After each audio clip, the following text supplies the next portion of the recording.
Ako ay Pilipino. Taas noo kahit kanino, kahit may tattoo ang noo mo. Viral ngayon online ang pa-contest ng isang tindahan ng takoyaki. Magpatato raw sa noo kapalit ng 100,000 pesos. Isang April Fool's prank na nauwi sa pagpapatato ng isang tao ng pangalan ng tindahan sa kanyang noo sa halagang 100,000 piso. Papayag ka ba?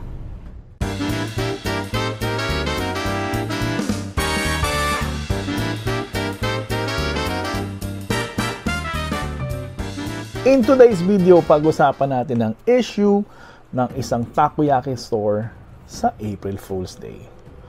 Pag-usapan natin. Saan ba nagsimula ang April Fool's Day? Ayon sa mga historian, ang April Fool's Day ay nagsimula sa bansang France noong pang 16th century, kung saan ang dating Pope Gregory XIII ay nag-issue ng bagong kalendaryo na susundin na magbabago ng date ng New Year from April 1 to January 1. Ito ang Gregorian calendar. Sa kalendaryong ito, ang magiging start ng taon is January 1st instead of April 1st. Happy New Year! Dahil sa bagal na pamalita ang pagbabago ng kalendaryo, ay marami pa rin tao ang nagse-celebrate ng New Year's tuwing April 1. Dahil sa mga tao nagse-celebrate ng New Year tuwing April 1 instead of January 1, ay naging laman ng mga katatawanan sa France noong mga panahon na yun. Kaya tinawag nila ang mga itong April Fools. Pero hindi lang sa Pilipinas nangyayari ang ganitong prank. Ewan natin kung ginawa nila itong prank. Merong radio station sa Amerika ang nag-post ng April 1st na kung sino man ang magpatato ng pangalan ng radio station sa kanilang noo ay bibigyan nila ng halagang $250,000. 14 million pesos. Akalain mo yun. Take our call letters, KRUD, number 2, tattoo them across your forehead, which is what you did. Yes, sir. Be the first listener to do it and win $250,000. Dahil itong taong to ay gustong makatulong sa kanyang mga magulang dahil ang kanyang mga magulang ay mawawalan ng bahay. Kaya dali-dali itong lalaking to ay pumunta sa isang tattoo shop at magpatato ng pangalan ng radio station sa kanyang noo. Then itong taong to pumunta sa radio station pero naging laman siya ng katatawanan. Ito ay isang advertisement sa kanilang April Fool's Day prank. Sinabi sa kanya na walang premyo dahil ito ay isang joke lang. Clearly, this was all a misunderstanding. It was an April Fool's joke. At hindi doon nagtapos yun. Itong taon to ay pumunta sa korte at dinimanda ang radio station na kailangan bayaran nila ang $250,000 plus $250,000 bilang damage sa kanyang pagkatao at $10,000 pambayad ng pampalaser o pambura ng tattoo sa noo. Sa halagang $510,000. Kulang-kulang 30 million pesos. At sa kabutihang palad ay nanalo ang lalaking to sa korte at na-awardan siya ng halagang $510,000. I'm going to award $250,000 for your damages, $10,000 for your future medicals, $250,000 for pain and suffering, for a total award of $510,000. Gawin kaya ito ni takoyaki person?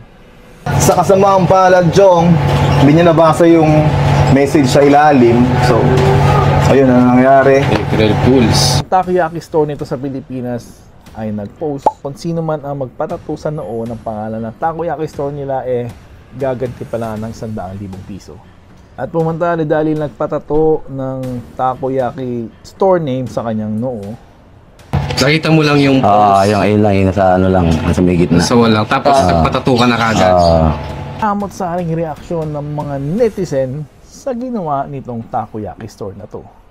Ito ang mga sample. Hindi lahat ng trend nakakatawa at hindi lahat alam yung April Fools. Panindigan mo na lang yung 100k. Sa samang palad may isang gumawa, kung di ka pa ibabash, di mo gagawin yan. Case closed. Well played, Taragis. Buti naman binigay niyo 100k kahit nabilitad lang kayo. Next prank 1M.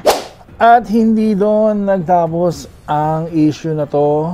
Kinabukasan, dahil sa dami ng pambabash or mga reaction ng mga netizen sa takoyaki store na to, pinuntahan niya si Manong na nagpatato sa noo at kinausap niya to at tinanong ang sitwasyon ni Manong na bakit niya ginawa yun, na hindi ba niya nabasa yung ads na may nakalagay na April Fools. Pero sa bandang huli, inawardan din naman ng may-ari ng takoyaki store ng 100,000 si Manong dahil sa kanyang sitwasyon or dahil awa na rin siya dun sa tao dahil meron din naman pinagdadaanan si Manong. Para sa bunso kong anak at saka sa yung pang-tuition ng anak ko. Pang-tuition. Service ng anak kong bunso. Down syndrome. May Down May Down syndrome syndrome. kasi yung anak eh. Deserve naman niya sigurong makuha yung 100,000 pesos kahit hindi niya nabasa na prank lang to. Ito boss, hindi ko alam kung anong gagawin mo rito.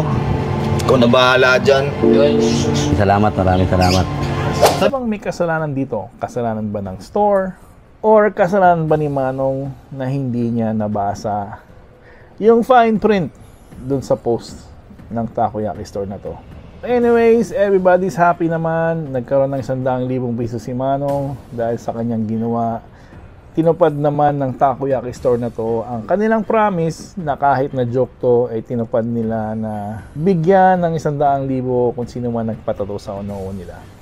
Gusto mo ipa-remove o paano ha? Ito na kami. Yakap mo ako, yakap. So sinasabi nga nila, bad publicity is good publicity.